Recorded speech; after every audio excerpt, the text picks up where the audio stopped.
Family అందరితో కలిసి ఒక స్మాల్ ట్రిప్ అయితే ప్లాన్ చేసాము. ఫ్యామిలీ మెంబర్స్ అంతా పట్టాలంటే మనకు కనీసం 2 కార్లు ఉండాలి. మినిమం అంత ఉంటుంది మా ఫ్యామిలీ. ఇక్కడ మధ్యాహ్నం భోజనానికి కూడా ప్రిపేర్ చేసుకొని ఇంకా రెడీ అయిపోయి ఇక్కడ స్టార్ట్ అవ్వాలనేసి కార్ ఎక్కుతున్నాం అనమాట. మాకంటే మా పిల్లలు చాలా ఎగ్జైట్మెంట్తో ఫస్ట్ కార్ ఎక్కి కూర్చున్నారు. ఒక్కరు కూడా మిస్ కాకుండా ఒక ట్రిప్ ప్లాన్ చేసామంటే అది కేవలం ఇది మాత్రమే, పుష్పగిరి ట్రిప్ అనమాట.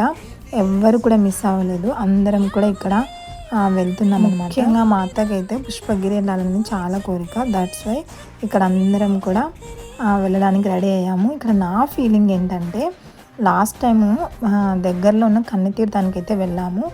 అప్పుడు నాకు ఫుల్ వామిటింగ్స్ అయితే అయ్యాయి. అందుకే ఈసారి కూడా అలా అవుతుందో ఏమో అని ఎక్కడ అన్కంఫర్టబుల్గా అదొక ఫీలింగ్తో కూర్చున్నాను కార్లో. ఇది రూట్ అనమాట, మేము వెళ్ళే రూట్ పుష్పగిరి రూట్. ఆల్మోస్ట్ మేము దగ్గరకైతే వచ్చేసాము. అదొక్కడ గుడి కనిపిస్తుంది కదా.